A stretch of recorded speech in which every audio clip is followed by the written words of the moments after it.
الحمد لله نحمده ونستعينه ونستغفره ونؤمن به ونتوكل عليه ونعوذ بالله من شرور أنفسنا ومن سيئات أعمالنا من يهده الله فلا مضل له ومن يضلله فلا هادي له ونشهد أن سيدنا وسندنا وطبيبنا وطبيب قلوبنا ومولانا محمدا عبده ورسوله. قال الله تعالى في كلامه المجيد والفرقان الحميد: أعوذ بالله من الشيطان الرجيم. بسم الله الرحمن الرحيم. لن ينال الله لحومها ولا دماؤها ولكن يناله التقوى منكم. كذلك سخرها لكم لتكبروا الله على ما هداكم وبشر المحسنين. وقد قال سيدنا رسولنا حبيبنا شفيعنا محمد صلى الله عليه وسلم: ما عمل آدمي من عمل أحب إلى الله في أيام النحر من إهراق الدم، وإنه ليأتي يوم القيامة بقرونها وأشعارها وأظلافها، وإن الدم ليقع من الله بمكان قبل أن يقع من الأرض، أو كما قال رسول الله صلى الله عليه وسلم. فقد قال رسول الله صلى الله عليه وسلم: من قدر على سعة فلم يضحي فلا يقربن مصلانا. رواه الإمام ابن ماجه رحمه الله تعالى في سننه. سبحانك لا علم لنا إلا ما علمتنا إنك أنت العليم الحكيم. इश्क जब तक खाम है दीवानगी की जोश है, इश्क जब तक खाम है दीवानगी की जोश है, वरना हर आशिक बक़दरे पुख्तगी खामोश है। कुदरत की तमाशा है मदीना की गली में, कुदरत की तमाशा है मदीना की गली में, जन्नत की नमूना है जन्नत की नमूना है मदीना की गली में। ओ दिल दिल नहीं जिस दिल में अल्लाह नहीं, ओ दिल दिल नहीं जिस दिल में अल्लाह नहीं, ओ गुल गुल नहीं जिस गुल में वो नहीं। ला इलाहा इल्लल्लाह, ला इलाहा इल्लल्लाह, ला इलाहा इल्लल्लाह, ला इलाहा इल्लल्लाह, ला इलाहा इल्लल्लाह, ला इलाहा इल्लल्लाह। লা ইলাহা ইল্লাল্লাহ লা ইলাহা ইল্লাল্লাহ মুহাম্মাদুর রাসূলুল্লাহ। মহান আল্লাহ রাব্বুল ইজ্জত ওয়াল জালালের শুকর আদায় করছি যে রব্বে করিম আমাদেরকে বড়ই ভালোবেসে মহব্বত করে তার ফরজ বিধান জুমার নামাজ আদায় করার জন্য মসজিদের মধ্যে আসবার বসবার তৌফিক দান করেছেন। পাশাপাশি কিছু কথা বলা এবং শোনার মন মানসিকতা নিয়ে আমাদেরকে আগেই মসজিদে আসার তৌফিক এনায়েত করেছেন। এজন্য সকলেই মন খুলে শুকরিয়া আদায় করি, আলহামদুলিল্লাহ।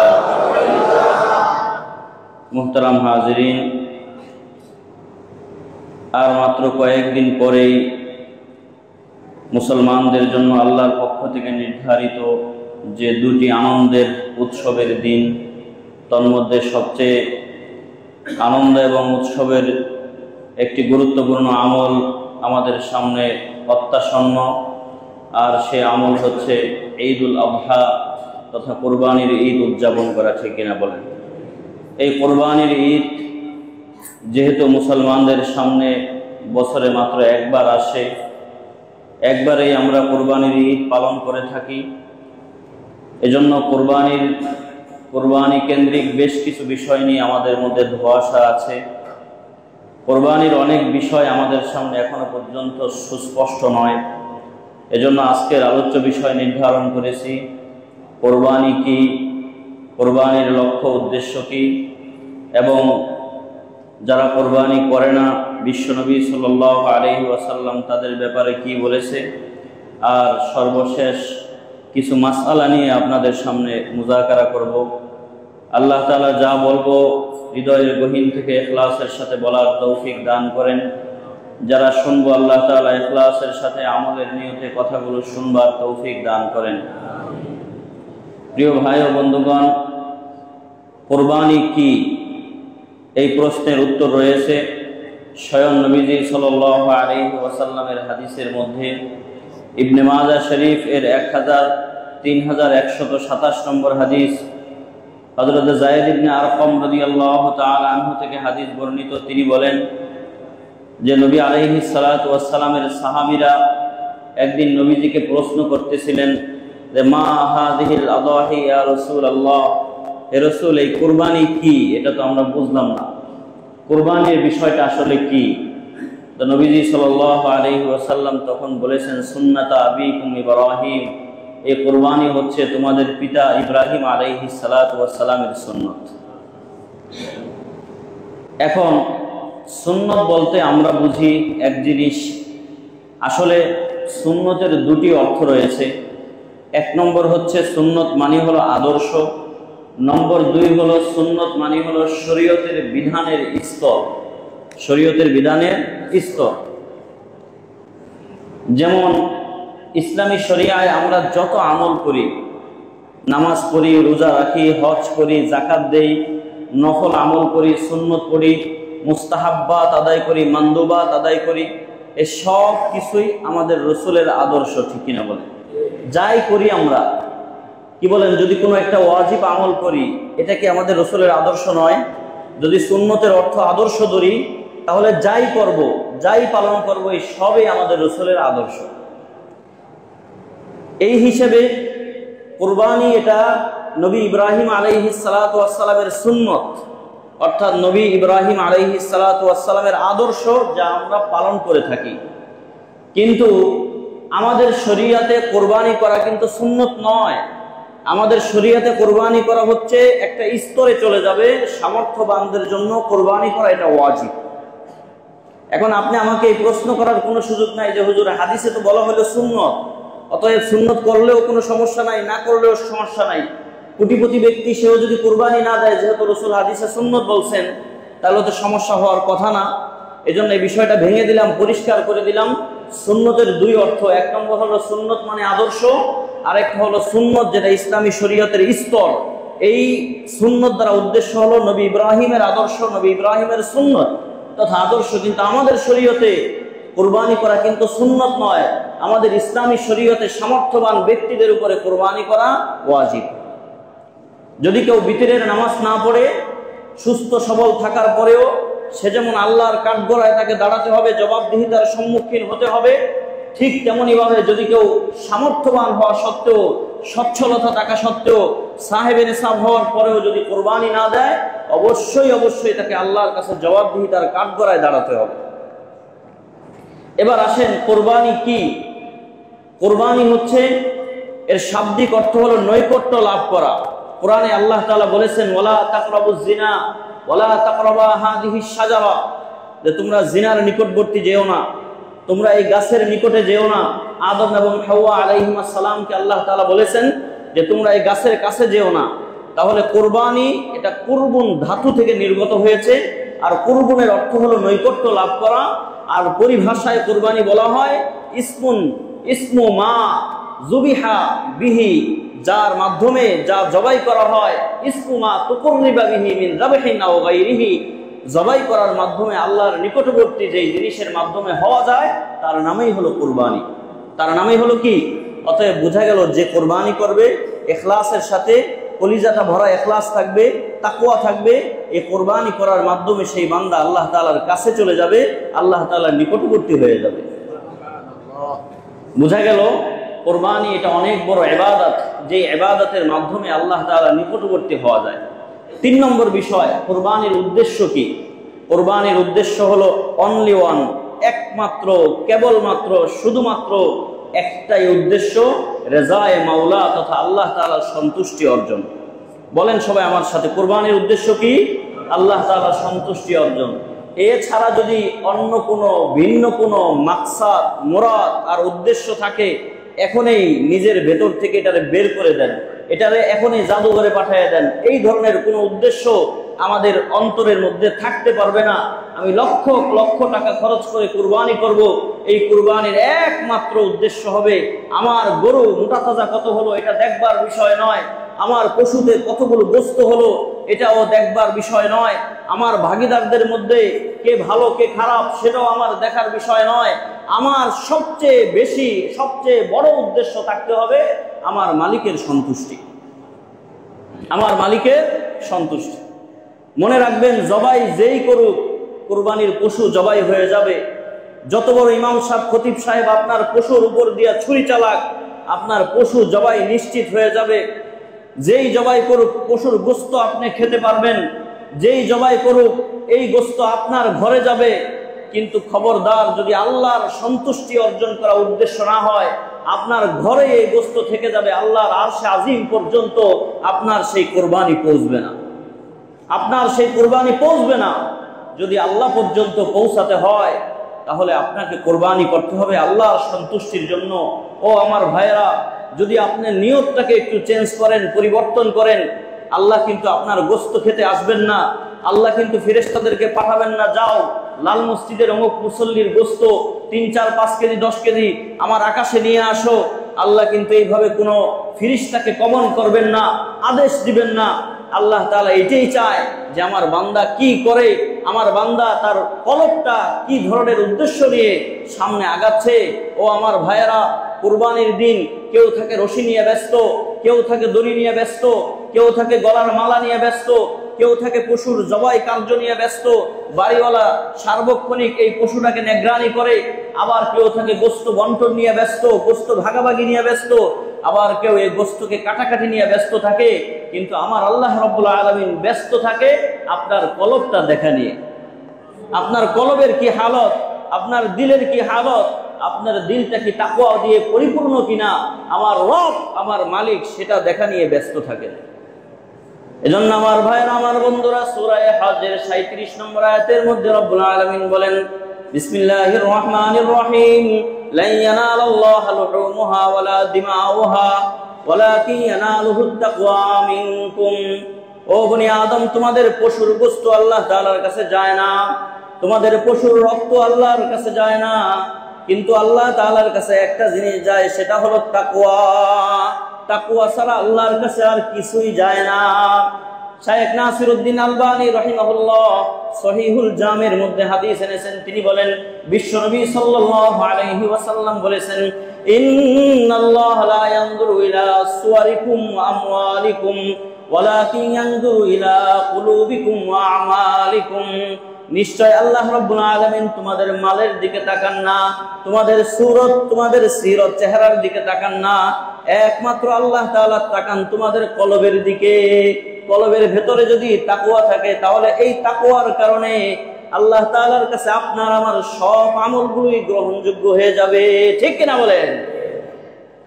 আল্লাহ তাআলা এই আয়াতের মধ্যে কুরবানিটাকে শুধু ইস্যু হিসাবে আনছেন, শুধু ইস্যু হিসাবে আল্লাহ তাআলা কোরআনের এই আয়াতের মধ্যে কুরবানিকে আল্লাহ তাআলা এনেছেন। কেমন যেন আল্লাহ তাআলা সব ইবাদতের দিকে এখানে ইঙ্গিত করেছেন। ও বনি আদম, নামাজ পড়ো, বাড়ি থেকে কষ্ট করে বের হয়ে ওযু করো, অঙ্গ প্রত্যঙ্গগুলো ধৌত করো, এগুলো আমার কাছে যায় না। কোথায় নামাজ পড়লা এটাও আমার কাছে পৌঁছে না, কয় রাকাত পড়লা এটাও আমার কাছে পৌঁছে না, কয়টা তাকবীর দিলা এটাও আমার কাছে পৌঁছে না, কখন রুকু করলা সিজদা করলা এগুলো আমি মালিকের কাছে পৌঁছে না, কিচ্ছু আমার কাছে পৌঁছে না। শুধু আমি দেখি তুমি যে নামাজ পড়লা, তোমার কলিজার ভেতরে তাকওয়া এবং ইখলাস আছে কিনা। যদি এটা থাকে, জীর্ণ শীর্ণ ঘরে তুমি নামাজ পড়তে পারো, আপনার ছোটখাটো ঘরে আপনি নামাজ পড়তে পারেন, আল্লাহ তাআলার কাছে যদি কলবটা ঠিক থাকে, আপনার সেই নামাজ মকবুল হয়ে যাবে। হজ করছেন, লক্ষ লক্ষ টাকা খরচ করছেন, মিনা মুজদালিফায় দাঁড়িয়েছেন, আল্লাহর কাছে এটা পৌঁছে না।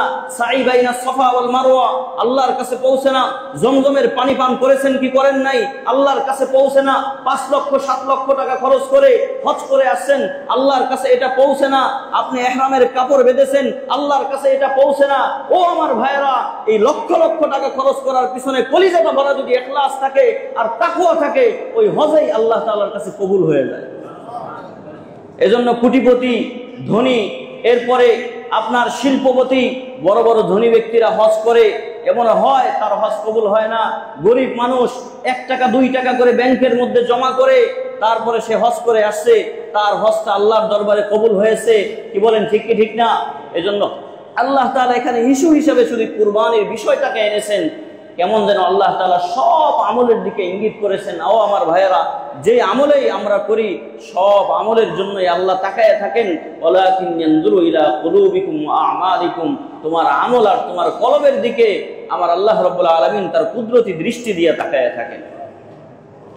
4 নম্বর বিষয় হলো, যারা কুরবানি করে না তাদের জন্য কি পরিণতি, তাদের কি পরিণতি হবে। আল্লাহ রাসূল সাল্লাল্লাহু আলাইহি ওয়াসাল্লাম ইবনু মাজাহ শরীফের মধ্যে বলেন, আবু দাউদ শরীফের মধ্যেও হাদিসটি রয়েছে। রাসূল বলেন, মান কদারা আলা সাআতিন ফালাম ইউদাহি ফালা ইয়াকরাবান্না মুসাল্লানা, যারা সামর্থ্যবান হওয়ার পরেও কুরবানি করল না, তারা যেন আমার ঈদগাহে নামাজ আদায় করার জন্য না আসে। কেমন বড় কথা, কেমন ধমকির কথা।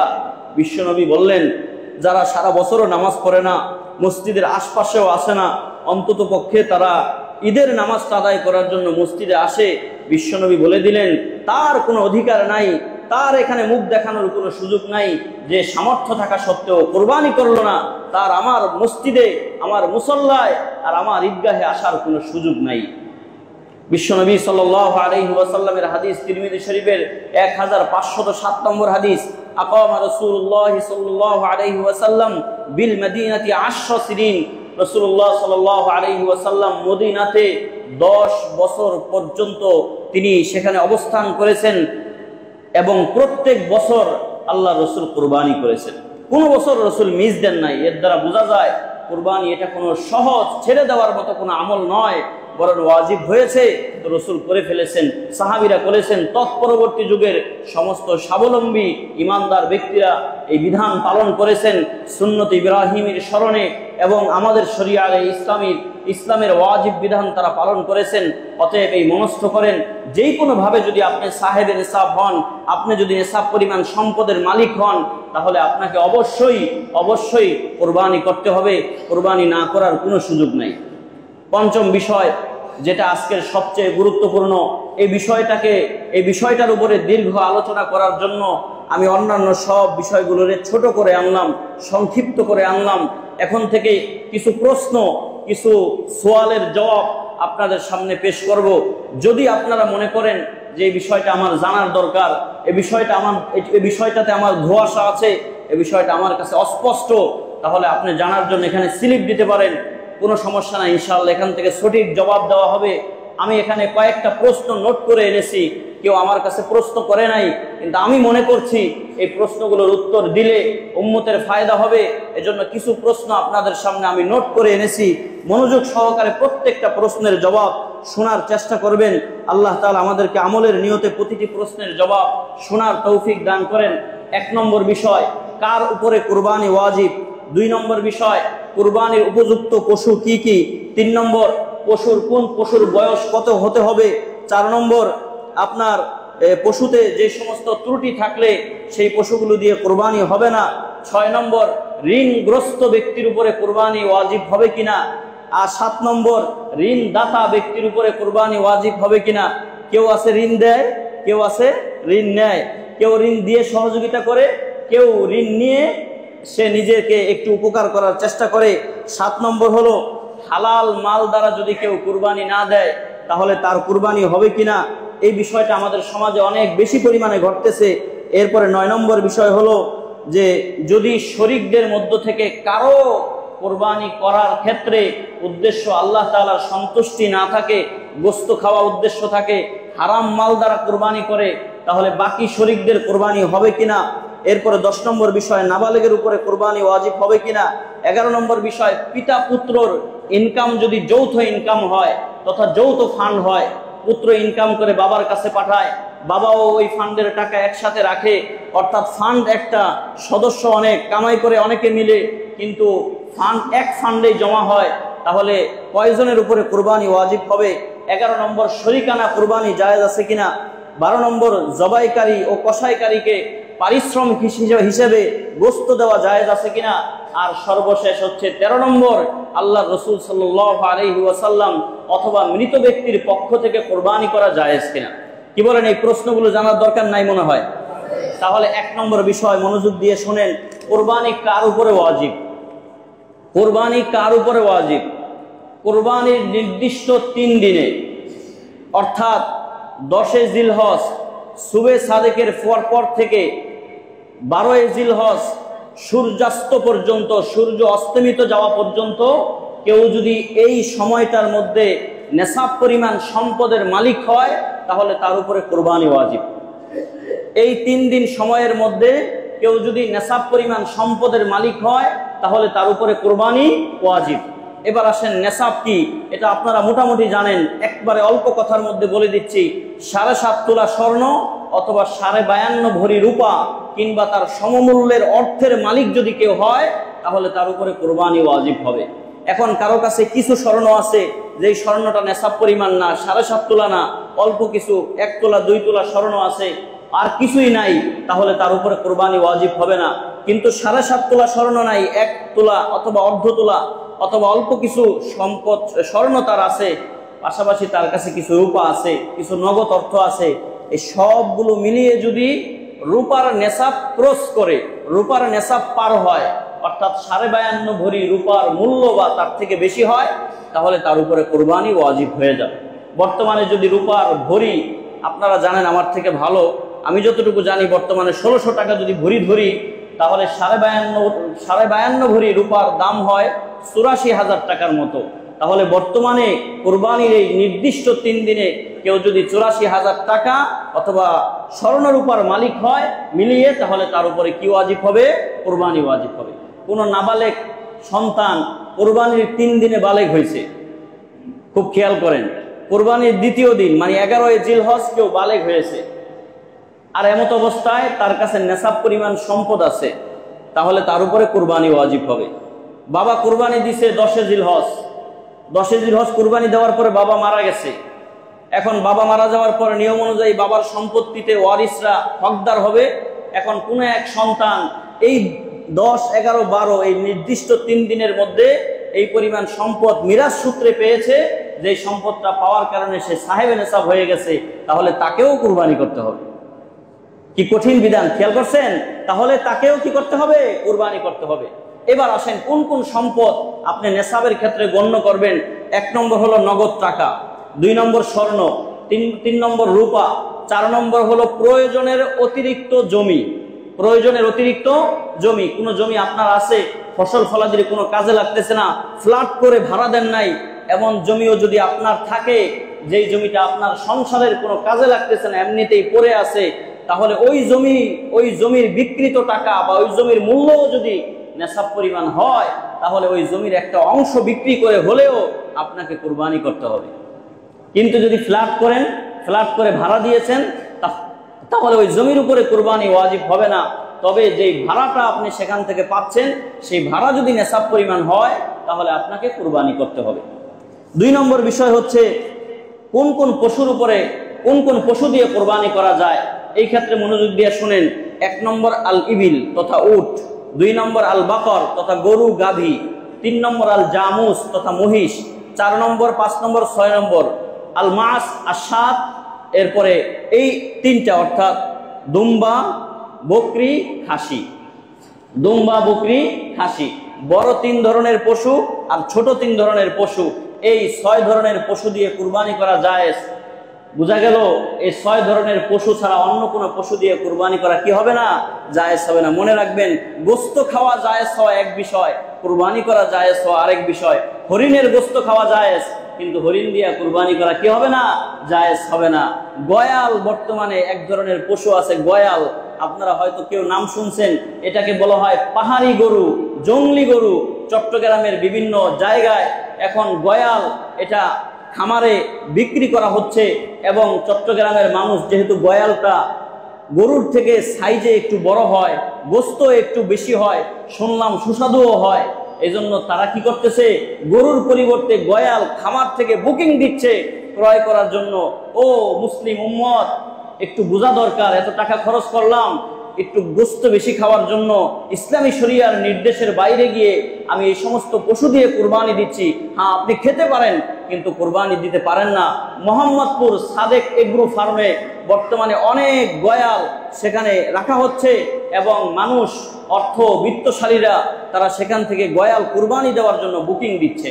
মনে রাখবেন, গয়াল দিয়ে কুরবানি দেওয়া জায়েজ নাই, কারণ এগুলো জন্মগতভাবে হিংস্র প্রাণী, বন্য প্রাণী, এগুলো দিয়ে কুরবানি করা জায়েজ নাই, যেইভাবে হরিণ দিয়ে কুরবানি করা জায়েজ নাই। কি বলেন? অনেক পশু আছে, মুরগি, মুরগ, এগুলো তো খাওয়া জায়েজ, কিন্তু কুরবানি দেওয়া কি জায়েজ? কথা বলেন, কুরবানি দেওয়া জায়েজ?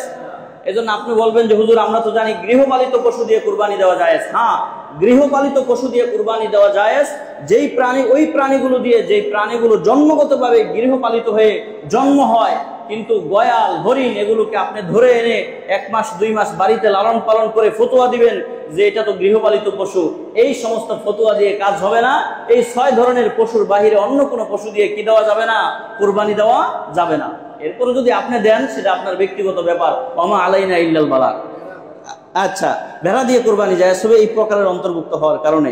এরপরে আসেন, এই কোন কোন পশু দিয়ে, ত্রুটিপূর্ণ কোন কোন পশু দিয়ে কুরবানি দেওয়া জায়েজ হবে না। তার আগে বলি 4 নম্বর বিষয়, কোন পশুর বয়স কত হতে হবে।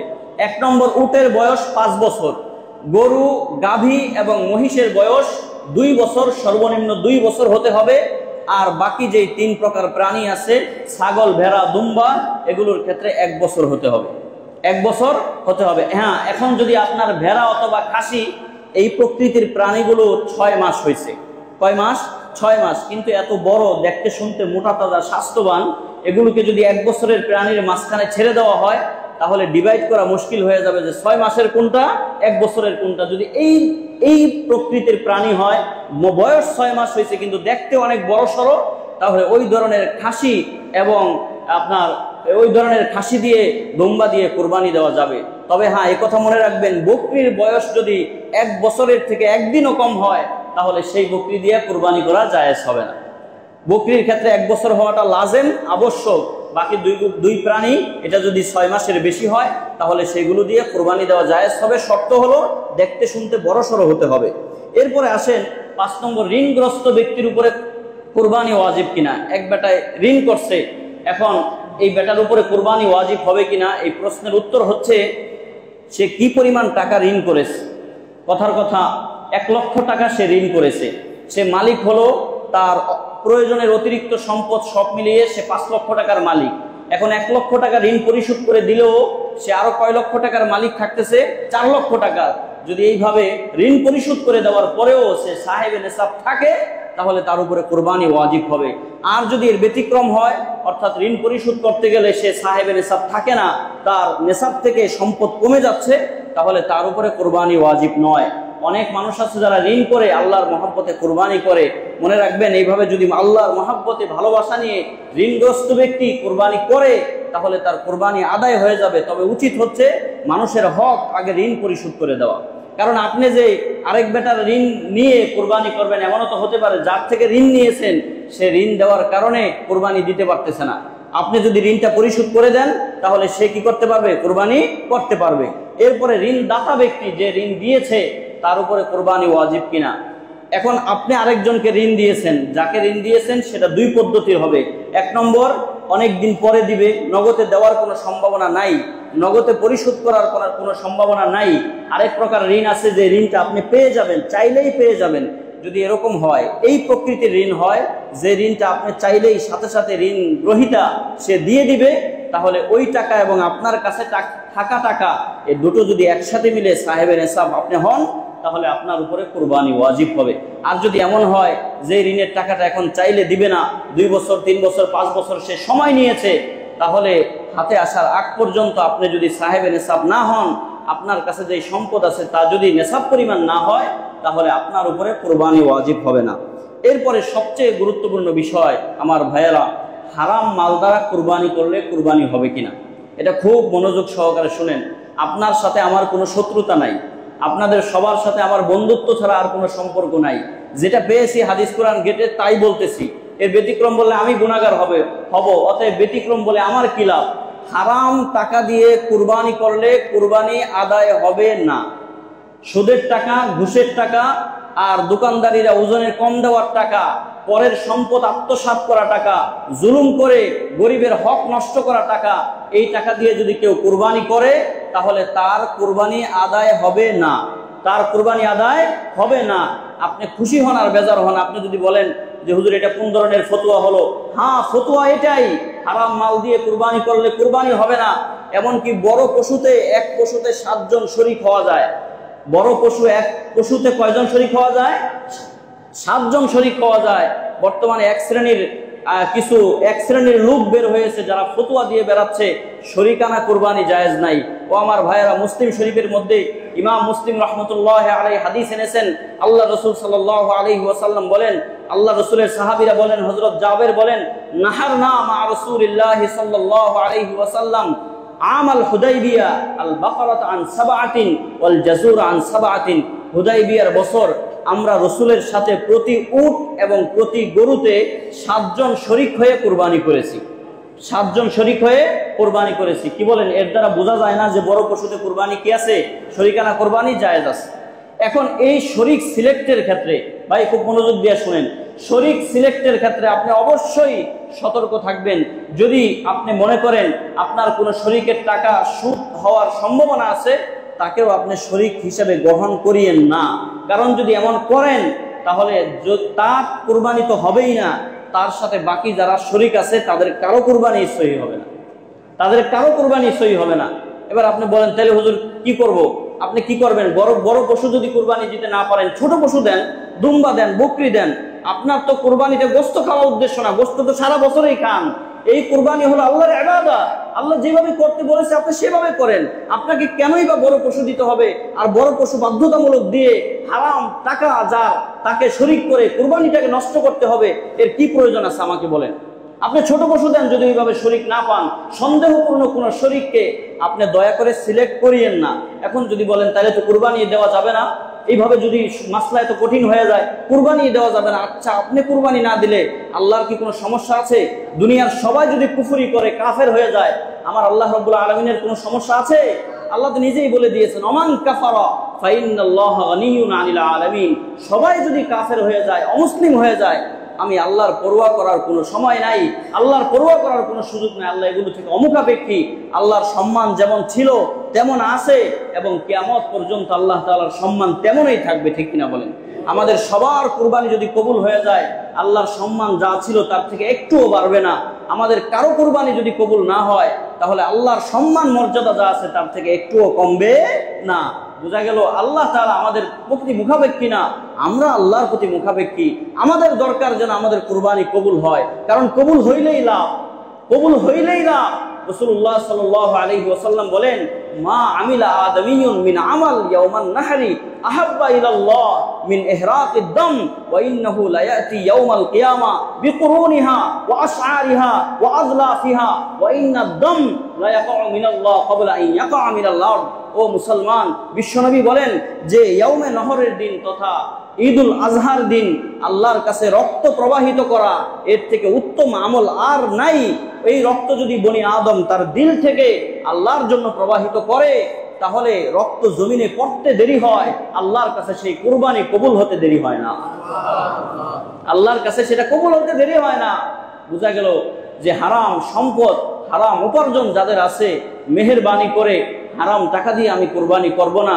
যদি আপনার ৩-৪টা ব্যবসার সাইট থাকে, একটা ব্যবসা আপনার সুদের ঘুষের, তাহলে দয়া করে ওই টাকা কুরবানিতে লাগায়েন না। যেই টাকাটা আপনার হালাল বৈধ ইনকাম, দয়া করে আপনি আল্লাহর জন্য ওই টাকাটাকেই কাজে লাগান। আপনি আল্লাহ তাআলা কেন কবুল করবেন? আপনি আমাকে কিছু দিবেন, মনে করেন আমাকে কথার কথা একটা কিছু দিবেন, একটা জামার কাপড় দিবেন, কিছু টাকা হাদিয়ে দিবেন। আমি যদি জানতে পারি আপনার এটা সুদের টাকা, আমি মানুষ হিসেবে কি এটা গ্রহণ করা আমার জন্য সমীচীন হবে? বলেন, আমার জন্য সমীচীন হবে? হবে না।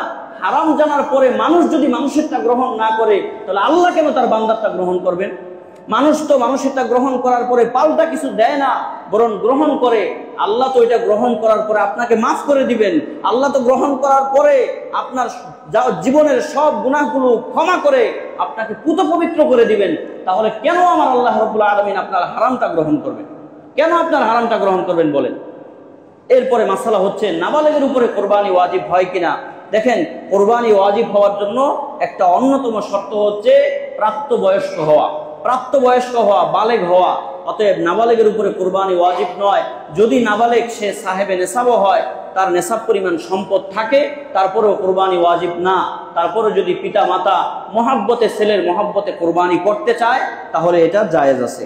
এরপরে আসেন, পিতা পুত্রের ফান্ড যদি যৌথ থাকে, যৌথ ফান্ড পিতা পুত্রের, এরপর আরো ভাই যারা আছে সবাই মিলে এক ফান্ডে টাকা জমা করতেছে, তাহলে পুরো পরিবারের পক্ষ থেকে যদি পিতা একাই কুরবানি দেয়, তাহলে সবার পক্ষ থেকে কুরবানি আদায় হয়ে যাবে। আর যদি ফান্ড ভিন্ন ভিন্ন হয়, মেজো ছেলের ইনকাম ভিন্ন, বড় ছেলের ইনকাম ভিন্ন, এরপরে ছোট ছেলের ইনকাম ভিন্ন, সব ছেলের ইনকাম যদি ভিন্ন ভিন্ন হয়, বাবারও ইনকামও যদি ভিন্ন হয়, আর সবাই যদি সাহেবে নেশাব হয়, প্রত্যেককেই কুরবানি করতে হবে। এখানে প্রাসঙ্গিক আরেকটা মাসালা বলে রাখি, আমাদের এই মাসালাটার উপর আমল করা হয় না। আমাদের স্ত্রীদের অনেকে আছি যারা সাহেবে নেশাব, স্বর্ণ, রূপা, নগদ অর্থ এগুলো মিলিয়ে কুরবানির নির্দিষ্ট 3 দিনে স্ত্রী নিজের সম্পদ দ্বারাই সে সাহেবে নেশাব হয়ে যায়। এখন স্ত্রী সারা জীবন ভেবে আসছে স্বামী যেটা দেয় ওইটাই আমার দ্বারা যথেষ্ট। স্বামীও চিন্তা করে আসছে যে স্ত্রীরা নতুন করে দিতে হবে না, আমি যেটা দিচ্ছি এটাই এনাফ। ও আমার ভাইয়েরা, এই মাসালাটা ভুল। কারণ স্ত্রী যদি সে ব্যক্তিগতভাবে সাহেবে নেশাব হয়, তাহলে তাকে আলাদা কি করতে হবে? কুরবানি করতে হবে। যাই হোক, এরপরে বিষয় হলো শরিকানা কুরবানি জায়েজ হবে কিনা। শরিকানা কুরবানি জায়েজ আছে। বড় পশুগুলোতে উট, এরপরে মহিষ, তারপরে গরু, এগুলোতে কেউ যদি 7 জন, সর্বোচ্চ 7 জন মিলে যদি কুরবানি করে, তাহলে জায়েজ হবে। 2 জনে মিলে যদি একটা গরু কুরবানি করে, তাও জায়েজ হবে, কোনো সমস্যা নাই। এই ক্ষেত্রে গোশত বন্টনের ক্ষেত্রে যে ভগ্নাংশ দেখা দিচ্ছে, বুঝেন এটা ভগ্নাংশ, অর্থাৎ 1.5 ভাগ, 2.5 ভাগ, 3.25 ভাগ, এই যে ভগ্নাংশ দেখা দিচ্ছে, এটাও কোনো সমস্যা নাই।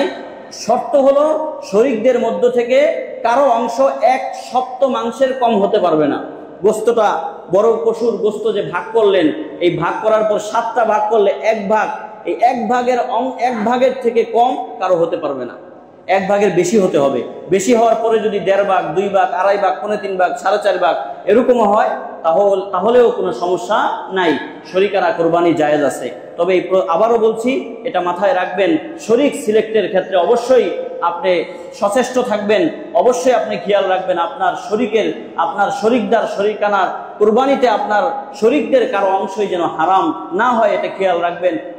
কারো যেন মনের মধ্যে এই নিয়ত না থাকে যে আমি গোস্ত খাবো, বেশি গোস্ত ভাগে পাবো, এই করব। যদি এই জাতীয় উদ্দেশ্য কারো থাকে, এই সম্ভাবনা আপনার মধ্যে দেখা দেয়, তাহলে তাকে আপনি সিলেক্ট করবেন না। এরপরে 12 নম্বর বিষয় হচ্ছে জবাইকারী ও কসাইকারীকে পারিশ্রমিক হিসেবে গোস্ত দেওয়া যাবে কিনা। আমাদের সমাজে রন্ধ্রে রন্ধ্রে আজকে এটা ভরপুর। আমরা গোস্ত বানানোর জন্য যাদেরকে নিয়োগ দেই, শ্রমিক বা কসাই, তাদেরকে আগে থেকে বলে রাখি, তোমাকে 1000 টাকা দিব, 3 কেজি গোস্ত দিব। কি বলেন, বলি কি বলি না? আপনাদের এখানে কি হয় আমি তো আর জানি না। আমাদের গ্রামে প্রত্যেকটা ঘরে এই মাসালাটা এইভাবে মানুষ করে আসতেছে। অথচ কুরবানির কোনো অংশই, এমনকি কুরবানির হাড্ডি বিক্রি করে অর্থ বক্ষণ করা, এটাও জায়েজ নাই। কারণ পুরাটাই আপনি হয়তো নিজে খাবেন অথবা আপনি সদকা করবেন, এর বাহিরে বিনিময় হিসেবে কোনোটা দেওয়া অথবা গ্রহণ করা এটা কি নাই? জায়েজ নাই। গোস্ত বিনিময় হিসেবে দেওয়া যাবে না। গোস্ত বিনিময় হিসেবে দেওয়ার কোনো চুক্তি করা যাবে না। এটা সম্পূর্ণরূপে নাজায়েজ, এটা সম্পূর্ণরূপে নাজায়েজ। আপনি তাকে অর্থ বাড়াইয়া দেন, 2 লাখ টাকা দিয়ে গরু কিনতে পারছেন, তাহলে কসাইকে কি 1,500 টাকা 2,000 টাকা দিতে পারবেন না? ওর সাথে চুক্তি এটা করেন। হ্যাঁ, চুক্তি করার পরে আপনি আশপাশের গরিবদেরকে যেভাবে গোস্ত বন্টন করে দেন, কারো 1 পোয়া, আধা পোয়া, অথবা আত্মীয় স্বজনকে সর্বোচ্চ দেখা যায় যে কেউ কেউ আধা কেজি 1 কেজি পর্যন্ত দেয়। পূর্ব চুক্তি ছাড়া এইভাবে আত্মীয় স্বজনের মতো কিংবা গরিবদের মতো যদি কসাইকে দেন তাহলে সেটা জায়েজ হবে, কিন্তু কোনো রকমের গোস্ত দেওয়ার চুক্তি করা যাবে না। হাদিয়া এবং চুক্তির মধ্যে কিন্তু পার্থক্য আছে। যদি আগে চুক্তি করেন তাহলে কসাই বা শ্রমিক এদেরকে যদি তার থেকে 1 টুকরা গোস্ত কম দেন তাহলে সে নিবে না, যে আমি তো চুক্তি করে আসছি, যা চুক্তি করে আসছি আপনি আমাকে তাই দেন। কিন্তু যদি চুক্তি না করে আসে তাহলে আপনি যেটাই দিবেন, যেই পরিমাণ দিবেন, সে নিতে বাধ্য। সে নিতে কি বাধ্য? সে নিবেই, সেখানে মন খারাপ করবে না। অতএব প্রিয় ভাইয়েরা, গোস্ত এটা পারিশ্রমিক হিসাবে চুক্তিও করা যাবে না, পারিশ্রমিক হিসাবে গোস্ত দেওয়াও যাবে না। এরপর বিষয় হলো রাসূলুল্লাহ সাল্লাল্লাহু আলাইহি ওয়াসাল্লামের পক্ষ থেকে কুরবানি দেওয়া জায়েজ কিনা। আমাদের রাসূল সাল্লাল্লাহু আলাইহি ওয়াসাল্লাম কুরবানি দিতেন উম্মতের পক্ষ থেকে। সাহাবায়ে কেরাম প্রশ্ন করলেন, ইয়া রাসূলুল্লাহ, আপনি এতগুলো একসাথে দিচ্ছেন কেন? দুটো একসাথে দিচ্ছেন কেন? রাসূলুল্লাহ সাল্লাল্লাহু আলাইহি ওয়াসাল্লাম বললেন, একটা আমার পক্ষ থেকে, আমার পরিবারের পক্ষ থেকে, আর আরেকটা হলো আমার উম্মতের পক্ষ থেকে। রাসূল উম্মতের পক্ষ থেকে কুরবানি করে গেছেন। হযরত আলী রাদিয়াল্লাহু তাআলা আনহু বলেন, আওসানি রাসূলুল্লাহ সাল্লাল্লাহু আলাইহি ওয়াসাল্লাম বিআন উদাহি আনহু, আমাকে আমার রাসূল সাল্লাল্লাহু আলাইহি ওয়াসাল্লাম ওসিয়ত করেছেন, ও আলী, যখনই তুমি কুরবানি করবা তখন তুমি আমার পক্ষ থেকেও কুরবানি করিও। আলী রাদিয়াল্লাহু তাআলা যতদিন বেঁচে ছিলেন রাসূলের পক্ষ থেকে একটা কুরবানি করেছেন এবং নিজের পক্ষ থেকে আরেকটা দুম্বা কুরবানি করেছেন। কেউ যদি এখন রাসূলের মহব্বতে কুরবানি করতে চায় তাহলে বড় পশুর কোনো এক অংশে রাসূলের নাম নেওয়া জায়েজ আছে। বড় পশুর কোনো এক অংশ রাসূলের জন্য দেওয়া এটা জায়েজ আছে। এমনকি যদি বড় পশুতে 6 শরীক মিলে 6 অংশ নেয়, আর একটা অংশ যে অবশিষ্ট রয়ে গেছে, এই অংশ যদি 6 জনে মিলে বলে যে আমরা চলুন সবাই মিলে আল্লাহ রসুলের নামে দেই, তাহলে এটাও জায়েজ আছে। এর প্রাসঙ্গিক আরেকটা মাসালা, মাইয়াতের পক্ষ থেকে কুরবানি করা জায়েজ কিনা। আপনার বাবা মারা গেছে, আপনার দাদা মারা গেছে, ছেলে মারা গেছে, তাদের পক্ষ থেকে যদি কুরবানি করেন তাহলে সেটারও সুযোগ আছে, অবশ্যই সেটা আদায় হয়ে যাবে। বাকি এখানে একটু পরিষ্কার করি, যদি আপনার মৃত বাবা তার পক্ষ থেকে কুরবানি করার জন্য ওসিয়ত করে যায় এবং সেই পরিমাণ সম্পদ রেখে যায় যে সম্পদ দিয়ে তার পক্ষ থেকে কুরবানি করা যাবে, তাহলে ওই গোস্ত আপনারা কেউ খেতে পারবেন না। ওসিয়তকৃত গোস্ত পুরাটাকেই সদকা করে দিতে হবে। আর যদি ওসিয়ত করে না যায় তাহলে সেই ক্ষেত্রে আপনারা অন্যান্য কুরবানির মতো নিজেরা খেতে পারবেন, গরিব আত্মীয় স্বজনকে দিতে পারবেন, আশপাশের গরিব বুড়াবাদেরকে দিতে পারবেন, এর সুযোগ রয়েছে।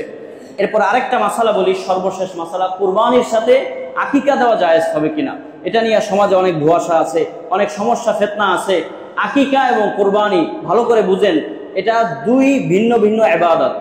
আকিকার জন্য নির্দিষ্ট সময় শরীয়তের পক্ষ থেকে নির্ধারিত। শরীয়তের পক্ষ থেকে নির্ধারিত বলতে, আপনার সন্তান হয়েছে তো সন্তান হওয়ার 7ম দিনে আকিকা করা আপনার জন্য সুন্নত। যদি ছেলে সন্তান হয় 2টি, আর যদি মেয়ে সন্তান হয় তাহলে 1টি দুম্বা বা খাসি আকিকা করা এটা সুন্নত। এখন 7ম দিনে আপনি পারতেছেন না, তাহলে 14তম দিনে করার সুযোগ আছে। 14তম দিনে পারতেছেন না, ফুকাহায়ে কেরাম বলেন তাহলে 21তম দিনেও করার সুযোগ আছে। এরপরে এই আমলটা মুস্তাহাব থাকে না, সুন্নত থাকে না, এরপরে আমলটা স্বাভাবিক আমল হয়ে যায়। যেমন আমি সিজদায় গিয়ে 3 তাসবিহ পড়ি, এই সিজদায় এই আমলটা করা আল্লাহর পক্ষ থেকে নির্ধারিত। সিজদার পরে এই আমল করার কোনো সুযোগ নাই। তো বোঝা গেল আকিকার জন্য এরকম নির্ধারিত সময় আছে। আকিকা সন্তান হওয়ার সাথে সম্পৃক্ত, আকিকা সন্তান হওয়ার সাথে সম্পৃক্ত 7ম দিনে অথবা 14তম দিনে কিংবা 21তম দিনে করতে হবে। এর বাহিরে আমলটা এটা স্বাভাবিক আমল হয়ে যায়, চাইলে করতেও পারে, না চাইলে নাও করতে পারে। কিন্তু কুরবানি এরকম কোনো স্বাভাবিক আমল নয়। কুরবানি নির্দিষ্ট 3 দিনে সাহেবের হিসাবের উপরে করা ওয়াজিব। এখানে কোনো অন্য কোনো অবকাশ নাই, না করার কোনো সুযোগ নাই। দুটো আমলের সময় ভিন্ন ভিন্ন। এজন্য আমরা বনি আদমকে, উম্মতকে উৎসাহিত করি যেন কুরবানির সময়েই দেয় আর আকিকার সময়েই দেয়, দুটোকে যেন একসাথে না মিলায়। হ্যাঁ, যদি এখন এরকম হয় কুরবানির 1 সপ্তাহ আগে কারো সন্তান হয়েছে, 14 দিন আগে কারো সন্তান হয়েছে, তাহলে কুরবানির দিন আর ছেলের আকিকার দিন স্বাভাবিকভাবে কি হয়ে যাচ্ছে, মিলে যাচ্ছে। এমত অবস্থায় কেউ যদি বড় পশুর এক অংশে কোরবানির নিয়ত করে আর বাকি অংশে আকিকার নিয়ত করে, অথবা কুরবানির 6 অংশে কোরবানির নিয়ত করে আর বাকি 1 অংশে যদি আকিকার নিয়ত করে, তাহলে উভয়টার উদ্দেশ্য যেহেতু এক, তথা রক্ত প্রবাহিত করার মাধ্যমে আল্লাহ তাআলার সন্তুষ্টি অর্জন করা, উদ্দেশ্য এক হওয়ার কারণে কুরবানি এবং আকিকা উভয়টাই বিশুদ্ধ হয়ে যাবে, উভয়টাই বিশুদ্ধ হয়ে যাবে। এমনকি কারো কাফারা আছে অথবা কারো মান্নত করার নিয়ত, মান্নত করা হয়েছে, সেখানে সে পশু কুরবানি করবে। কুরবানির বড় পশুতে যদি মান্নতের 1 অংশ নেয়, বাকি অংশতে আকিকা, এরপর অন্যান্য অংশতে যদি কুরবানির নিয়ত করে, তাহলে সবই আদায় হয়ে যাবে, সবই আদায় হয়ে যাবে। অতএব প্রিয় ভাইয়েরা, এখানে অনেকগুলো বিষয় আজকে আলোচনা করলাম। প্রত্যেকটি বিষয়ের উপরে আল্লাহ তাআলা আমাদেরকে আমল করার তৌফিক দান করেন।